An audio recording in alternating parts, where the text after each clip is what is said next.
Welcome back. This is our second episode. Today, we're going to be talking about Demoscene.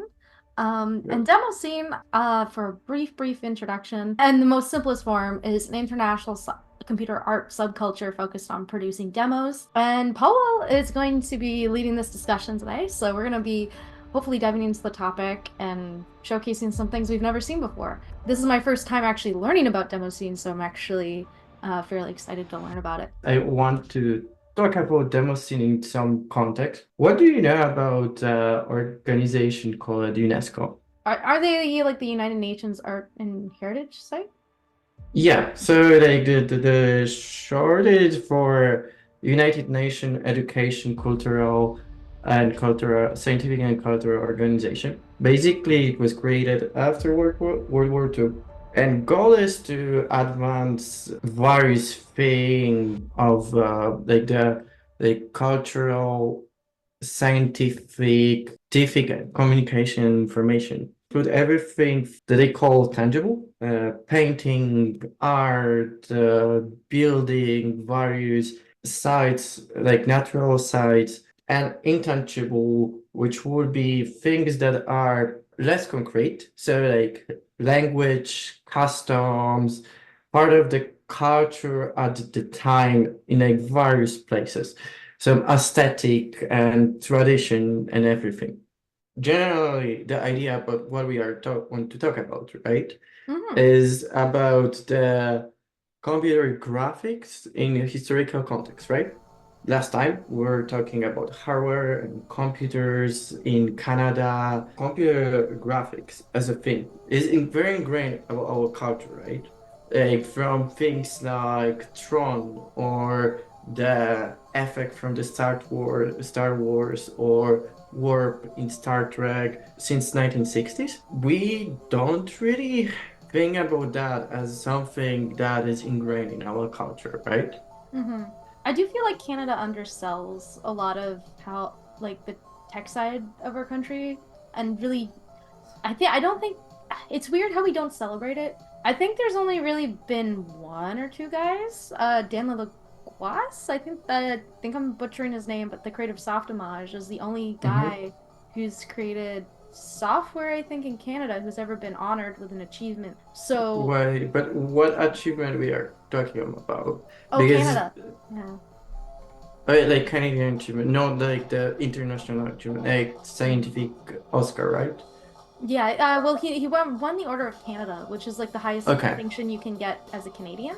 And he Mm-hmm. was based out of Montreal, but yeah, he's the only one in computer graphics, I think, in Canada. I could be have that wrong, but who's ever been really gotten distinction from the government to say you've done a really good job. But again, it wasn't for his contributions to Softimage, it was just arts and culture, which is kind of disheartening because his technology not only changed Autodesk forever, but also just entirely the whole scene of computer graphics, right? Digital Domain wouldn't have been able to make the work they did when they first were founded without Softimage. Yeah, and yeah, when you were mentioning stamps earlier today, I was like, yeah, of course we have something, a stamp probably. And there was nothing. It was ridiculous. Like, it would be so cool if there was like a Houdini symbol on a stamp somewhere, right? That would be Yeah, yeah. the side effects logos as stamps would be like super cool. Yeah, that will be Yeah. fun. I think there is maybe a little bit more in terms of bull from US, right? Mm-hmm. Just because the Pixar, etc., and like ILM and the way that it was created as the narrative, Mm-hmm. but I don't think that there is that much of like government body that recognize that. Like long story short, the reason why I want to talk about this, and Damascene in particular, the like overseas is a little bit different.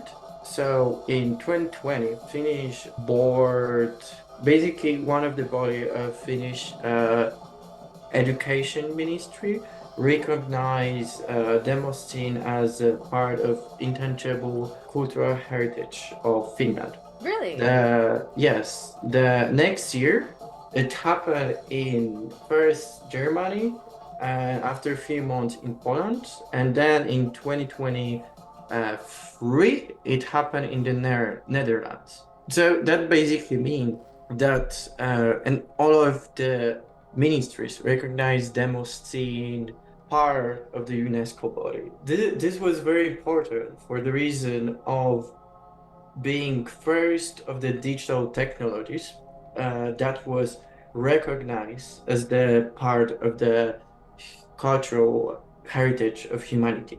Think it's pretty substantial. What do you know about computer graph?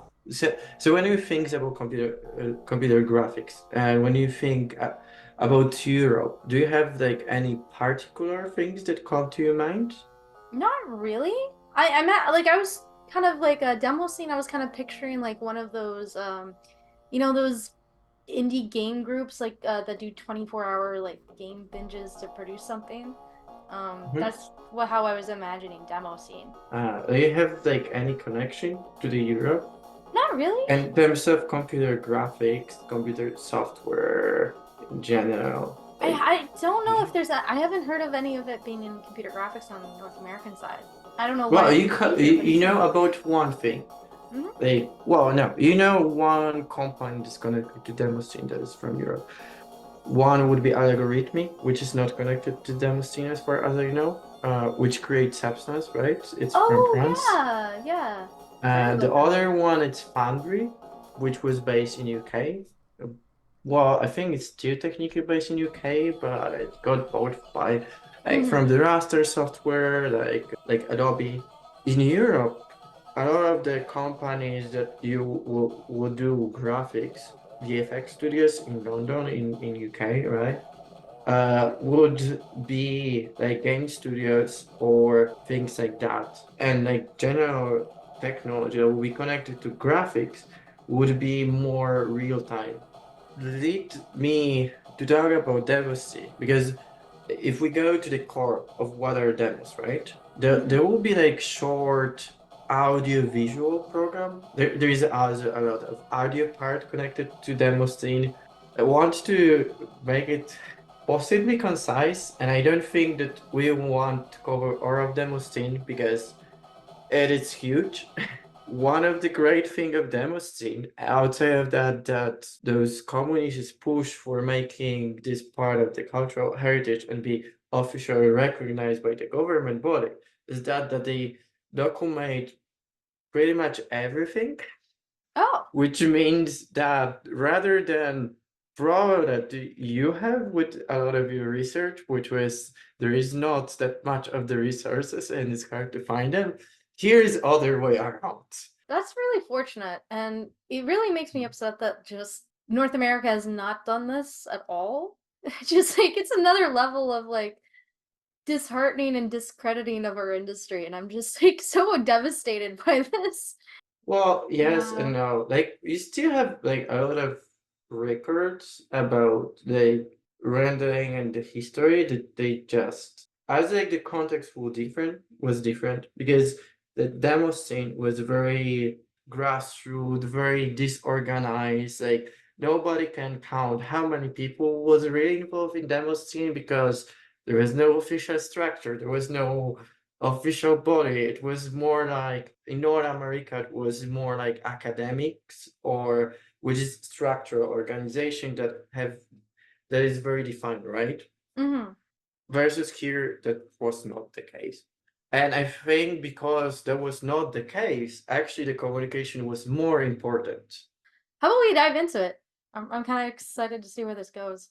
Let's start with I think the good thing to start would be, so there is this website that I'm showing right now.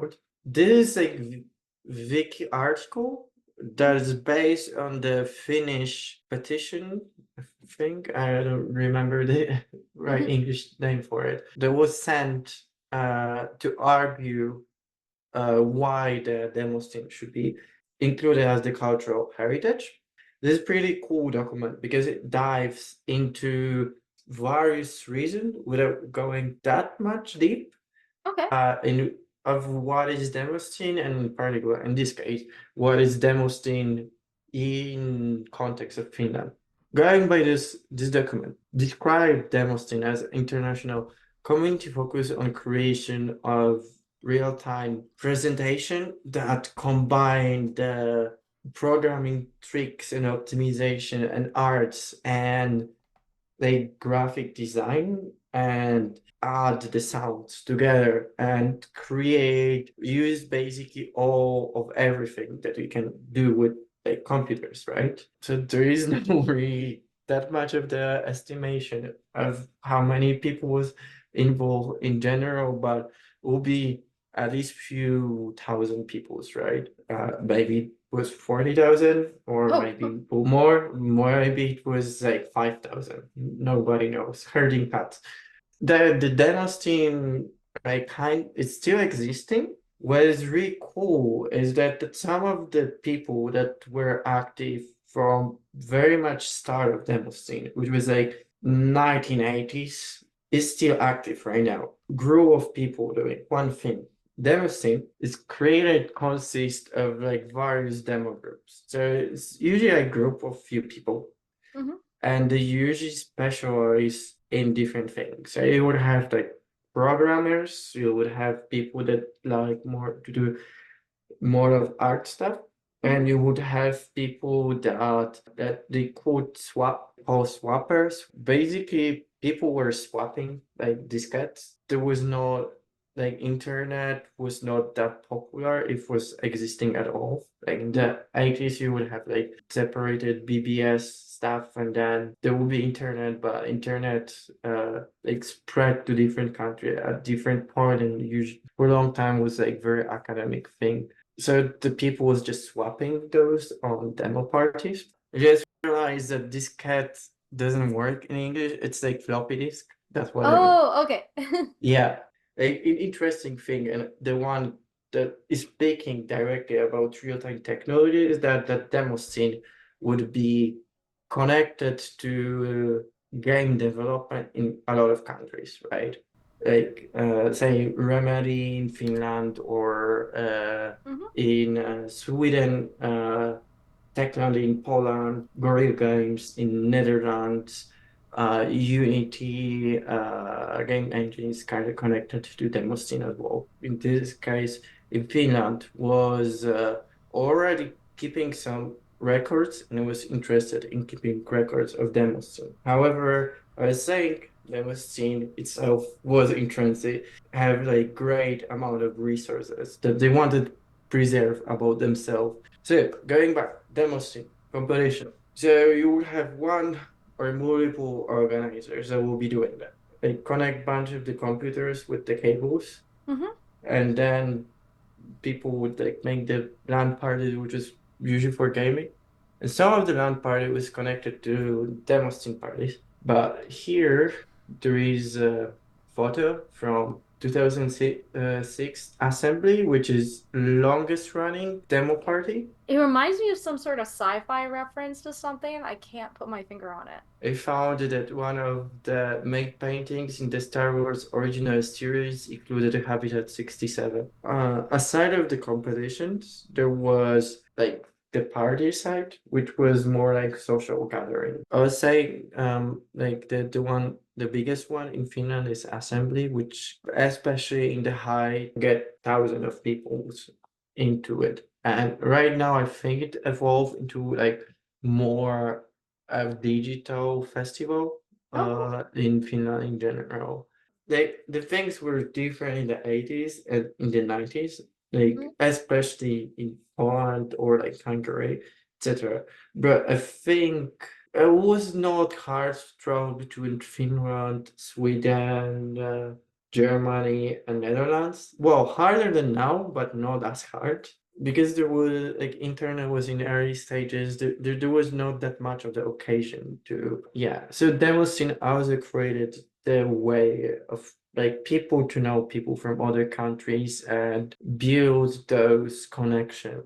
Then we play some games. Most of the kids are like I want to make game or like 1 year older as well. Like, oh, this is pretty cool. I can interact with that. Can I do it? So then people started like treating it more like hobby and like jump into programming. Like the computers then was expensive and like concept of like digital copyright was not exactly well defined. Well, like in for example, In Poland, it was not existing at all till 94, I think 94, maybe 97.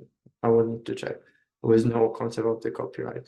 People started to copy those things, right? Because you have one computer, so you can copy, you can give it to somebody. In turn, led other people to create the way to circumvent the copy protection, which general we call piracy. Demoscene was kind of connected with that. Like at the beginning, when the people would circumvent copy protection, they would put their name and I create it as like, oh yeah, I like do like present, oh yeah, I am the one that did it. That's the way to show up, and often it was also tricky. And then they will start running in groups, and the groups will create the logo and like music and like however people that was interested in making the demos started to separate with the people that was cracking stuff. I have somewhere in my notes, but basically there was one Demoscene party. There is very clear distinction between when the what not Demoscene. There was like one party where it was a clear point of the distinction between like Demoscene and like cracking scene, where there was some competition for cracking, and that led for the separation of the Demoscene. Those two communities drifted apart, and then like Demoscene was just concentrated in making like graphics and music and design, etc. Yeah, I didn't know if Commodore was very popular in Canada. I think it was. It was absolutely popular. It was popular in Poland, from what I heard, and but I remember that people was referencing like 3D forums or discussion with like Commodore versus ZX Spectrum versus Amiga and PC, and that was happening like the whole Commodore to Amiga to PC was happening in like 90s, which was like the peak of the demo scene till like 2000, like early 2000 in Finland, in most of other places. Then it started slowing down, and then computer also was more and more powerful, right? Yeah. So at some point, the people was like, "Yeah, we can do all of these things because we have so fast machines." And I was like, "But it's not fun to do that. So let's put some limitation on ourselves." So then you would have like limit of the size of the demo, or you would basically use like Amiga restriction or like some early PC restriction that become itself as the category Mm-hmm. of competition. You Yeah. don't have easy way to connect, which is kind of hard to imagine right now. Not even like smartphone, but you don't have cell phone or anything like that. You don't really have internet.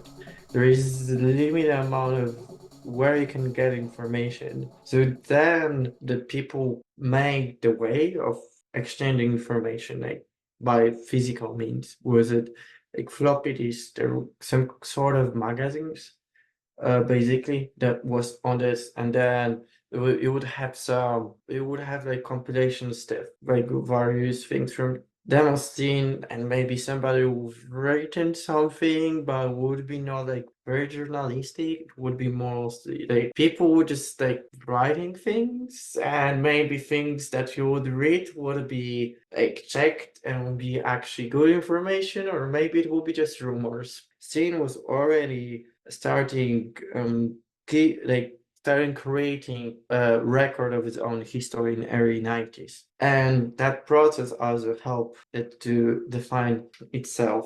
Then it become part of more of like academic research, because that's very like you have very distinct culture, Mm-hmm. subculture that is very distinct, and it's like centered around one thing. So if you're a researcher, it's something really cool to have, because usually when you try to research that thing, that's not so easy. And Mm-hmm. here it's kind of interesting, and it's relatively easier to do that. Everyone knew what they were doing was, historically relevant, which is fantastic. This is why we shouldn't control historic, what should be preserved and what shouldn't be preserved. Because in Canada, like, one of my biggest struggles right now for archives is like they only accept certain things. Like, they know they should accept everything, but they have no space for it. Like, for example, I have a bunch of like film that I can't just sits around my condo, and it's like 16 millimeter, 35 millimeter reels, and Okay, that's um they won't accept them because they're like, if we already have a copy, even if this copy is a newer copy or in better condition, we won't accept it because we already have it in our collection, or like we don't have any space, or like we have to pick and choose of what's the most socially relevant at yeah, the time to preserve it. And there is yeah. no like government, like federal government funding for that. That's Well, not no, a thing. there's the government does have the National Archives, but the National Archives don't accept everything because they don't have big budget, and they don't have a lot of room, and quite frankly, I think they're very understaffed as well. So Okay. we don't preserve our history because we don't put a budget really aside for preservation, and we also kind of just assume what's relevant and what's not. Like, we have more episodes of, I don't know, do you know the kid show Caillou? This cartoon of a bald kid who grows up with his parents and he always gets in trouble. But it's like this Okay. preschool show. We have more episodes of that preschool show preserved and in the National Archives than we do for like post-production or software. It's interesting. I'm not saying Caillou isn't important, but it blows my mind that we don't think to preserve technology because we think like it's always going to be there, it's always evolving, it's not in its final form, it's not, Okay. I do feel like Quebec is built more around arts and culture than a lot of other provinces, especially Ontario. So like that was something remarkable to me when I first got up to like Montreal. It's like visually you understand that this is like a city full of art. Like you can see that there's a significant contribution from the arts to the not just like the nightlife and like regular artist events, but just like the overall culture of the city. And like you don't see that in Toronto.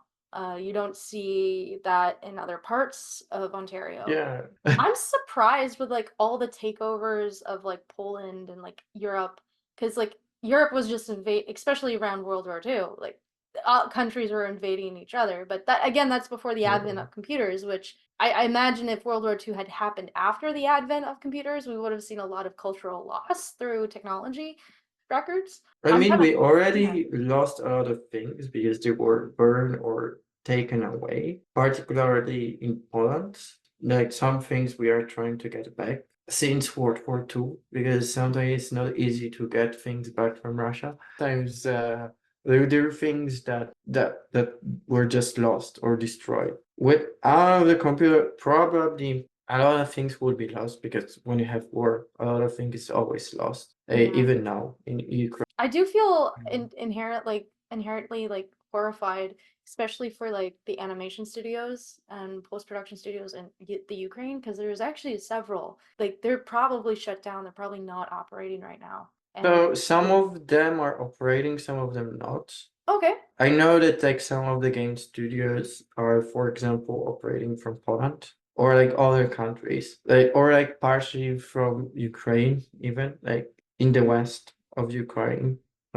Some of them move more or less to Poland or other countries in Europe. Yeah, maybe we should Mhm. go back to Yeah, we Demoscene. should talk about a different topic. There might be some snapshots that are newer.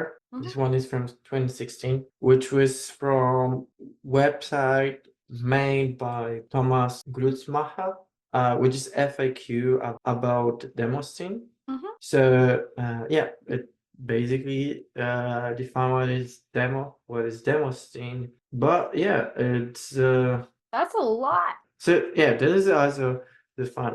Yeah, they were Uh, experimenting with real time. That's cool. Yeah, yeah. I mean, that was the whole point. And Hmm. that I think it's like, and I think that's the biggest distinction between how the computer industries that was around computer graphics form in the Europe and in the North America. I Hmm. think I would need to look more about that in case of the Japan, because I don't know that much of the Japan, which was the third place, which have like substantial Yeah, because Japan was also interest. really big into the video game scene too. So I imagine like their records And are. the hardware, like you have Nintendo, Sony, Hmm. Sega, etc. Yeah. I was actually reading somewhere, I do a lot of research from there used to be this old trade magazine in Canada called Cinema Canada, and they had this wonderful article actually in the 1970s about the Mhm. broadcasting systems and the technology in Japan because it was actually the best in the world at a certain point. And so there was like they didn't just have like the best technology for games and computers and cell phones and stuff, but it was also broadcasting equipment, communications equipment as well. Challenge competition learning. In addition, those demos and intros usually are a lot smaller than a video recording of the content would be. How about 64 kilobytes intro like FR08 that runs for about 10 minutes? A DivX snapshot that could cope with the real-time original quality wise waste more than 100 times the space your hard disk.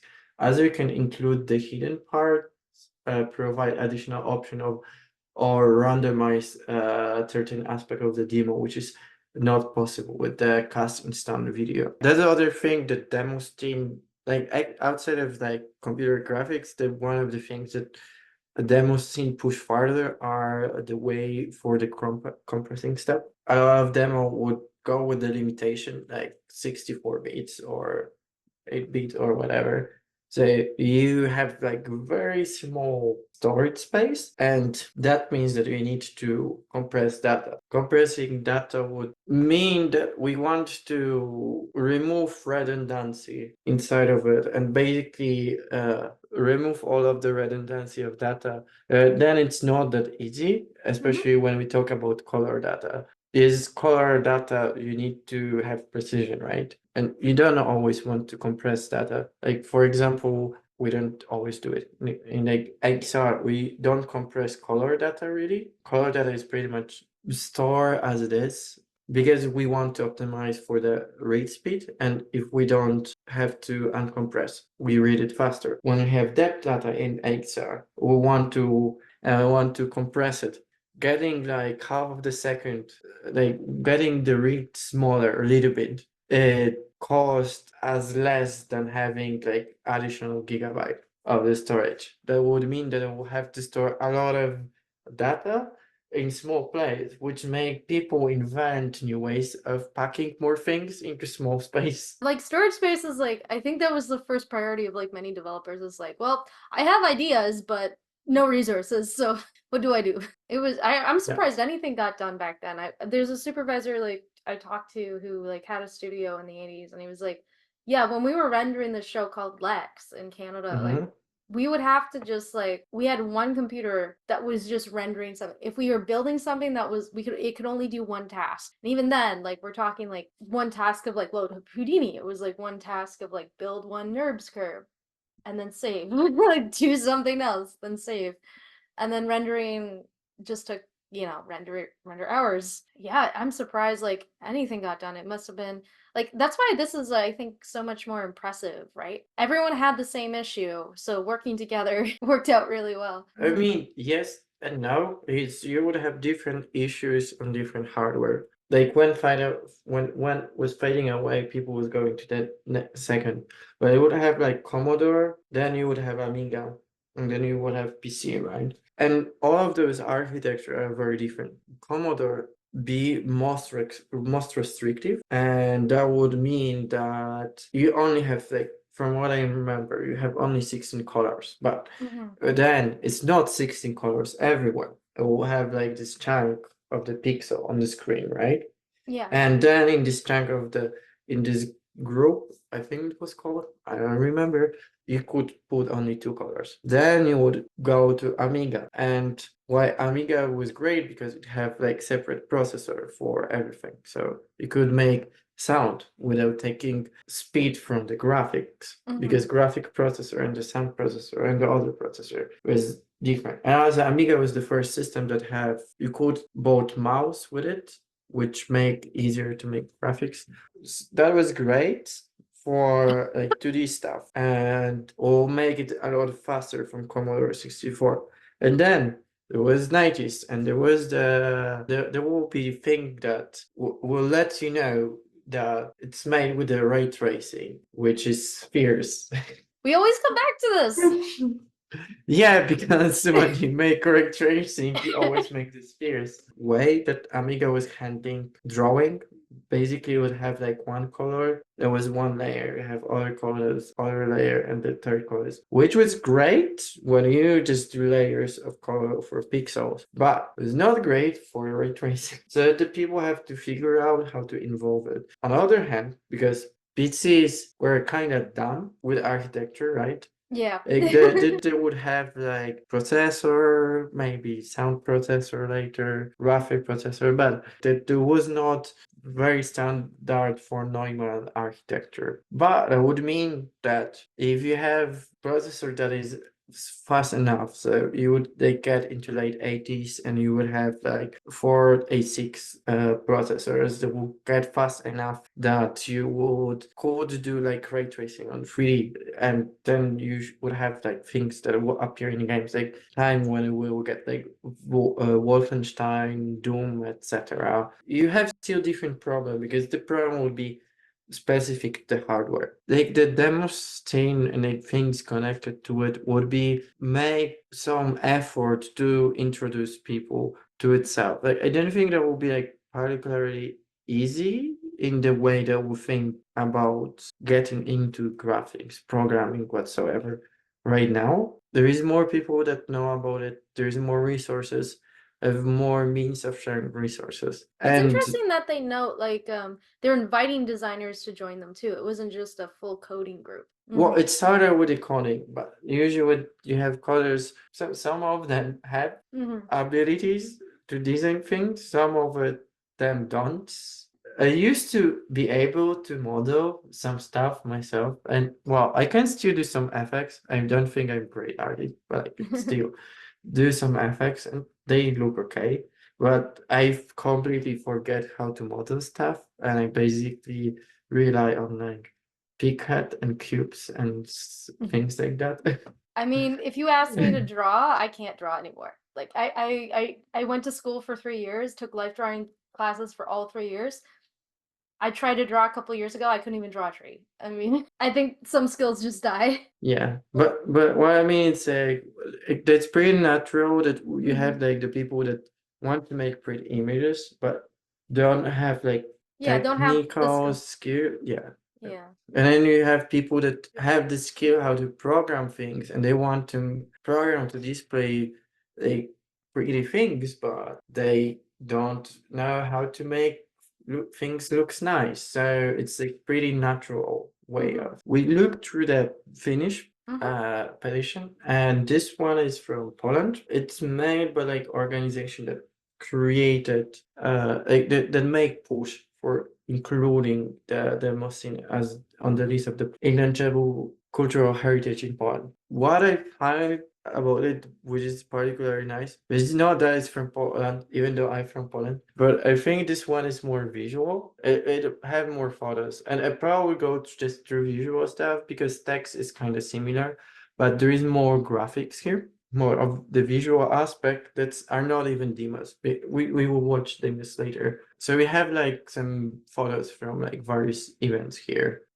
So one is river wash in Katowice, which is Wow. There's like so continue but many. on the Wow. yeah, there is quite a lot of people. If I look long enough, maybe I will find somebody who I know. I think I know. I see one person that I know. Here's something that I really like about this. So you have this little image of the hardware, and you have like demo from it. The screen from the demo. So you have like the Amiga OCS. You have Atari 8-bit, you have Commodore 64, ZX Spectrum, etc.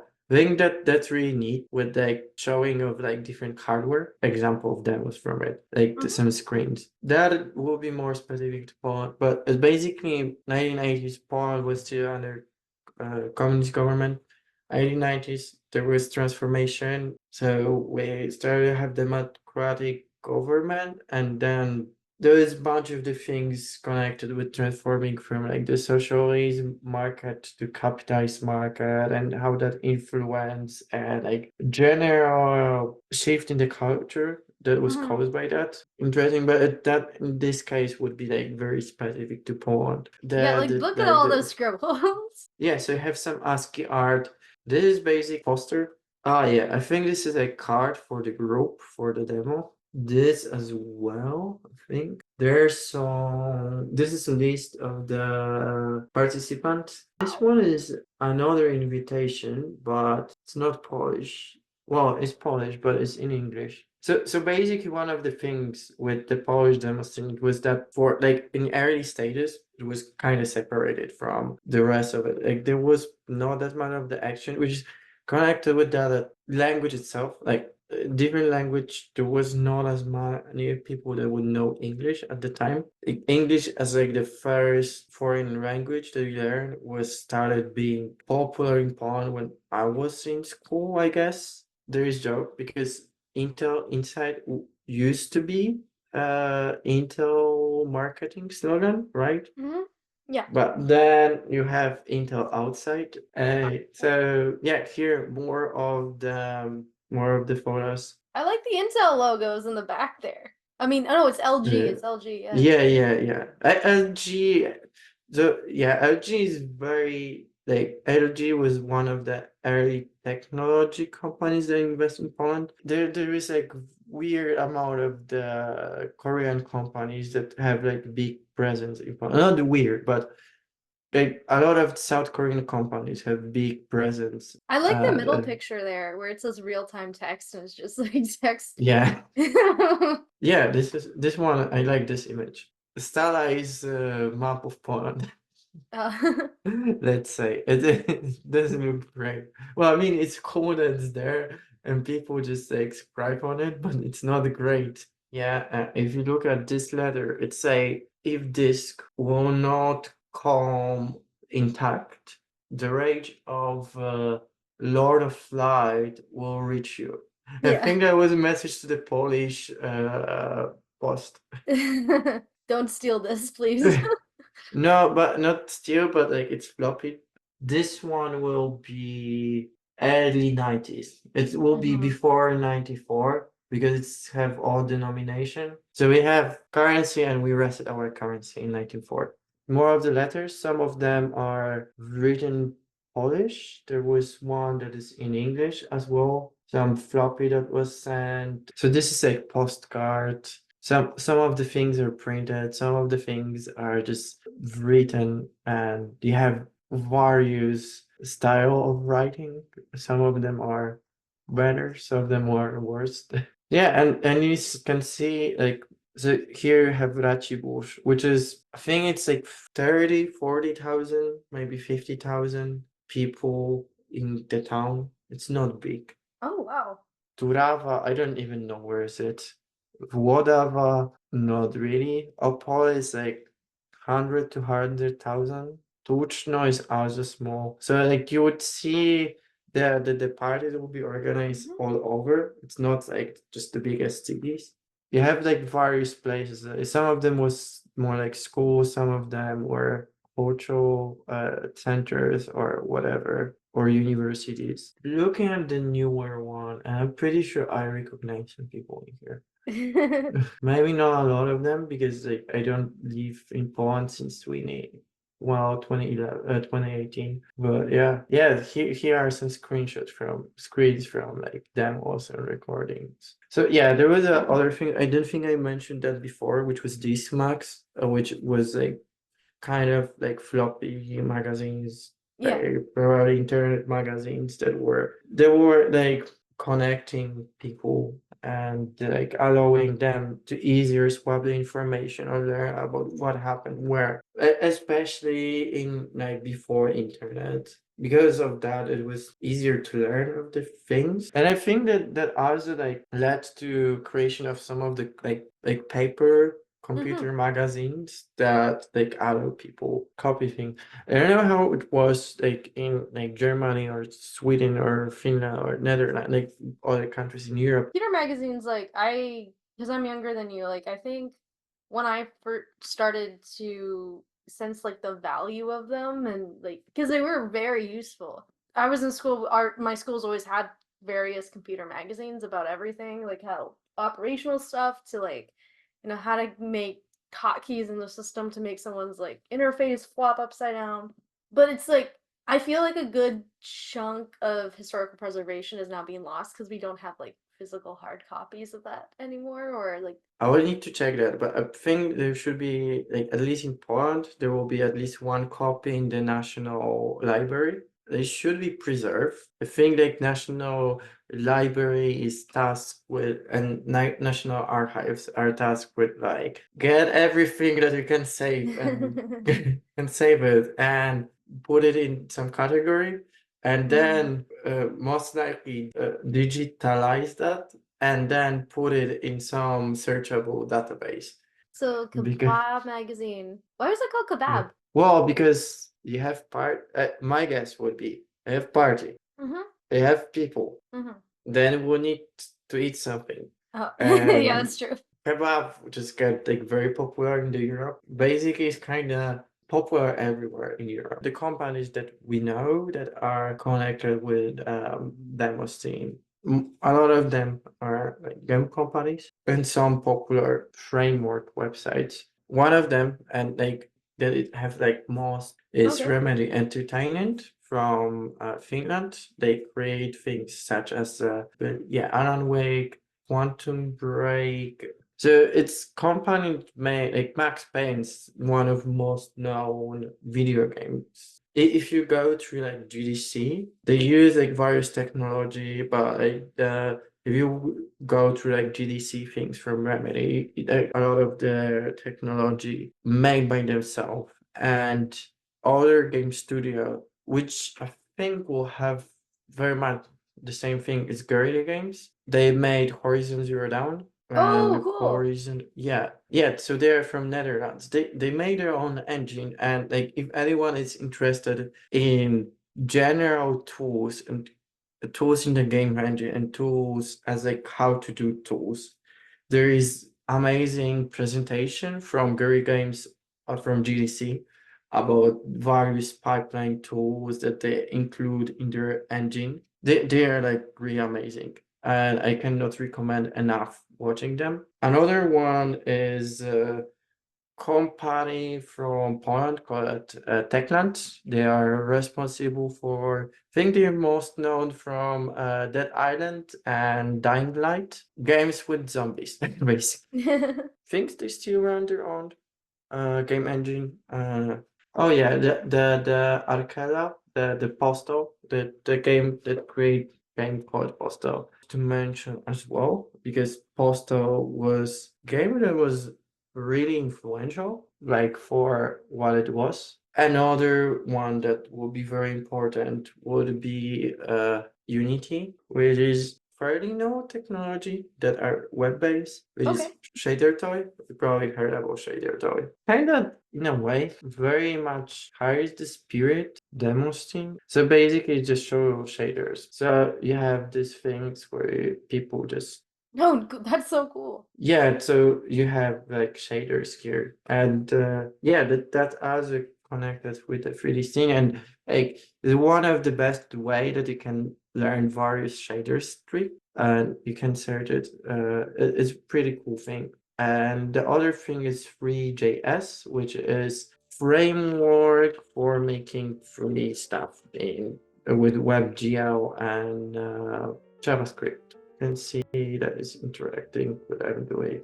Oh, I cool. Is that your think, mouse? yeah, Oh, cool. yeah. So you can do things like that. Other the only thing that is annoying that is that you need to put shaders in strings, which I hate. This call that was from the thing that was called designer demos, Mm-hmm. which was like the short trend from what I remember when there was more focusing on the graphics than coding. That might not look impressive, but I need to remember the hardware on which it was made. Yeah. It was made in the limited span of time, and it was running the real time. I Wow. mean, I probably could download them and like run them on the hardware, but I would need to do a bunch of the virtual machines, and I'm too lazy. So oh, cool. So as it rotates, it changes shapes. Now we can look for something for part of the demo.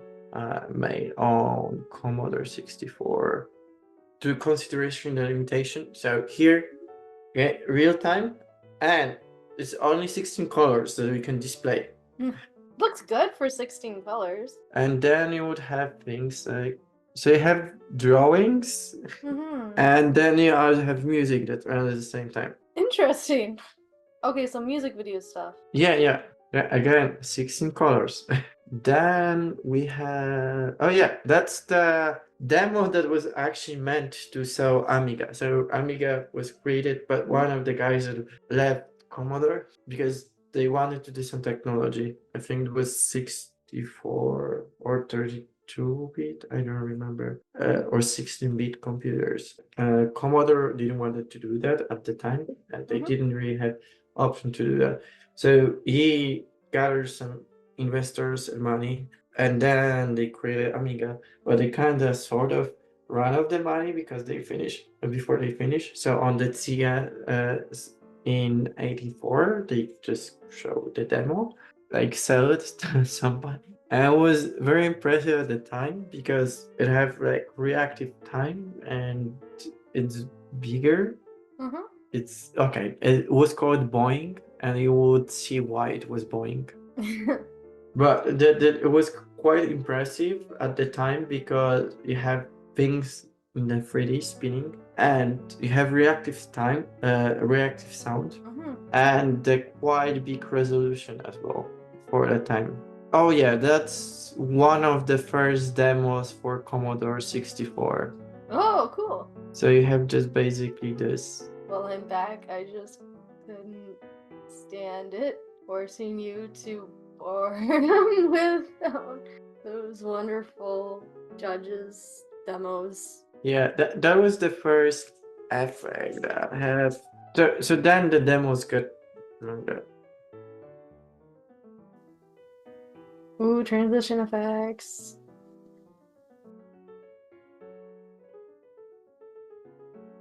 What year did this come out?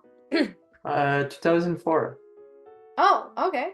Yeah, I was like maybe early 90s. I was trying to I was placing late 90s, early 2000s. No, in 90s you wouldn't be able to do such thing.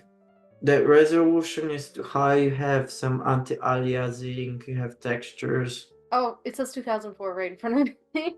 Yeah. I think that's an effective way with the most basic shapes imaginable to get your point across, but that's pretty cool. Yeah, And technically most simple shape in 3D is sphere. So this is from German Demoscene. But I think this one was very impressive at the time. Oh, this one's more video game engine. They have yet to figure out UVs, but that's pretty good. I mean, the probably it was procedural texture. So you would have like the plane, and then you would put the texture paste on the primitive. So, also there is also the other things from early 90s that was like very kind of hand in hand with Demoscene, but it was brought from other thing, which techno. At some point, there was a lot of the tech connection between techno and Demoscene. Well, like techno started in like clap and discos, but then it kind of got adapted by Demoscene. Can I ask why there was numbers next to everything? I have no idea, to be honest. I was like, that can't represent the poly count at all. No, I think that it's like, oh yeah, so it's object 00 rotation. I don't know actually. There is probably some meaning or not. I don't know if that's volume. No, they wouldn't be able to do volumetric lighting. That would have been something. What do you mean by volumetric lighting? Because you have. Or they wouldn't be able, cause the light coming through the windows. I was trying to figure out if that was just a fake light, fake light streams in the scene, or it was well, so you could make the volumetric effect pretty cheaply, because you ever work with game engines or or try to write something in OpenGL, so you know that you have game engine, right? Yeah. And You can do it even in like 3D engine, but like 3D render, but it's kind of harder. But one of the passes that we get, sort of passes, is a Z depth, right? Yeah. Depth pass. So when you have the volumetric things for fog, as was Silent Hill 2, you can use depth to create more opaque colors.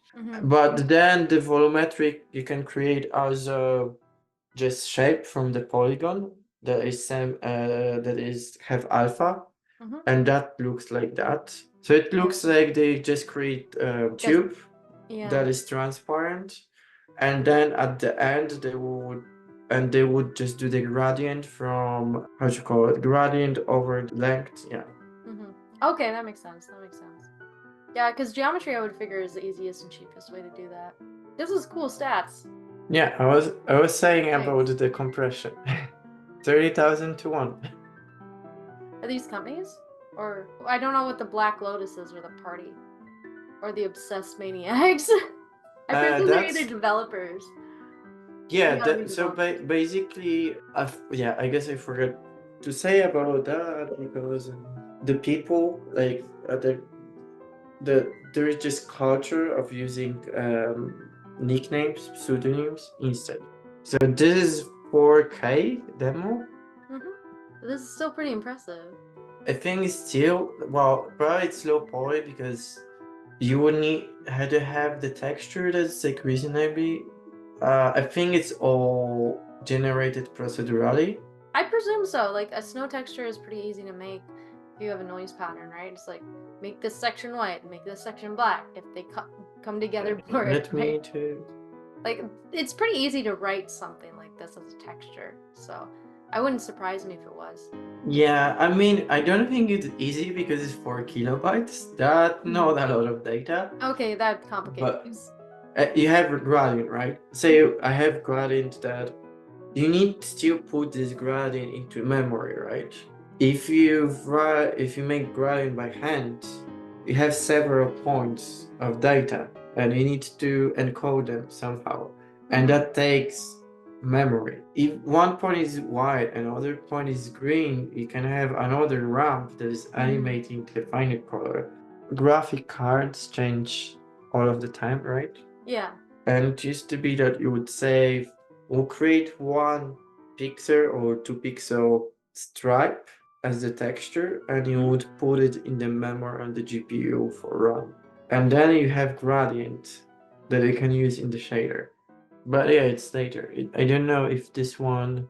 Yeah, it's just funny, like when you know it's code names, it makes sense, but like just seeing random words just floating over everything is interesting. Yeah, I think Context. that's the credit, right? The people that make. Okay, so we got like crowd system or particle system. No, they're intersecting with each other, so there's like not a lot of collision avoidance built in. No, I didn't think there would be any collision avoided. That would take way too much computation. Just following the path should be fairly easy. I mean, you probably have limitation how you store the path, right? If it's not procedurally generated. Yep.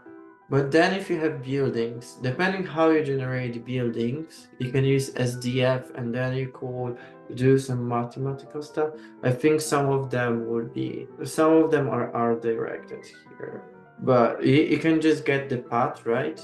And you can save the path as create the path, you have create interpolation, and then you can interpret path one This is a cool dimensional. concept.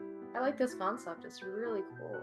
I love how it's cutting back to the street, like the street cameras. I love that effect. Yeah, they're often made in like strict time limitation, so it's like just few peoples in like 2-3 days. Oh, okay. Have you ever seen Cloverfield? Don't think so. Okay, it was done by J.J. Abrams, and I don't know why, but I'm getting like Cloverfield vibes from this. It's basically like shot from like a similar perspective where it's like, oh, it's like found footage, but it's a horror slash sci-fi film. So like aliens invade, but you're seeing it from the perspective of the people who are in the city trying to escape. Wait, what is the name of the movie? It's called Cloverfield. Though this thing right now remind me super hot. Oh yeah, I remember Super Hot. So now we got fully integrated particle systems, we have glow effects, we have NURBS. I don't think they are NURBS. I Oh, they're would not NURBS. rather say that would be probably cubic ones, and a lot of them are probably not even NURBS. No, that's not Toronto. Thought I saw the CN Tower back there. I think they just made like some random city, or maybe it's some particular city. I don't know. That's an Fluids. interesting effect.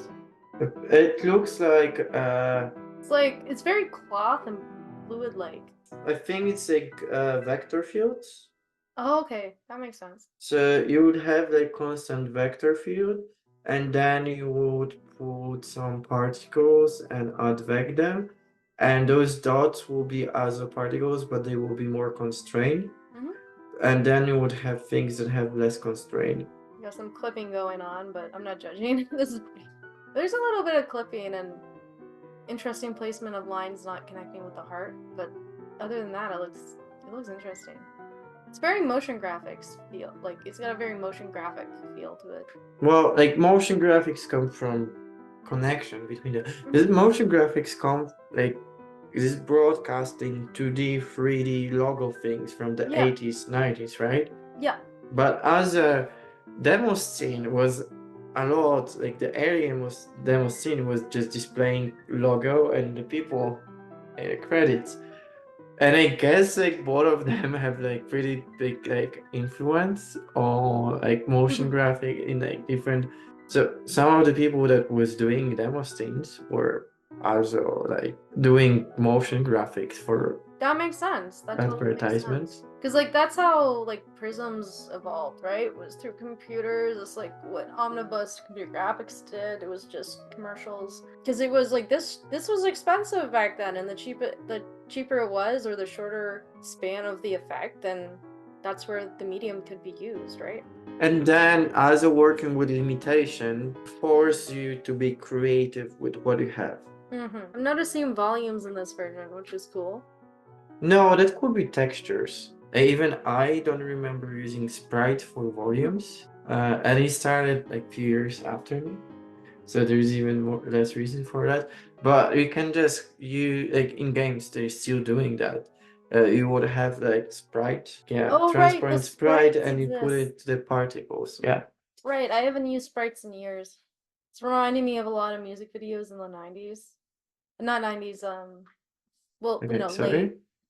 early 2000s. Yeah, yeah, yeah. Yeah. Nice, they're showing off reflections. Cool. Instances. Oh, it's a disco ball. I get it now. Too bad the music is copyrighted. It's probably not. Oh, Basically, demos make their own music for each demo. gotcha.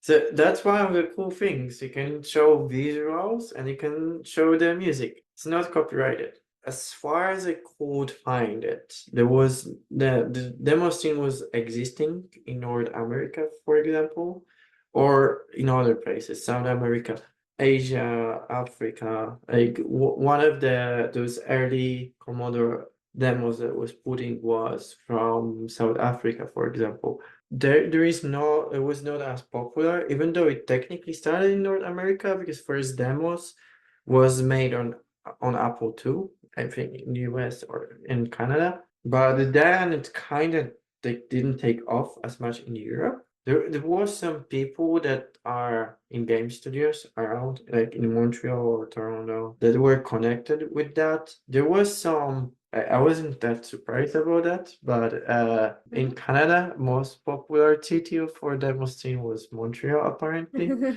That's one thing that I wanted to add it. Yeah, it's like it's a good reminder. Like Demoscene is a great reminder of like why we need heritage sites for technology, like you said. We can always have another episode on this if there's a request to cover it more. I think you did a great job at explaining it because I know nothing about Demoscene, so this was really interesting.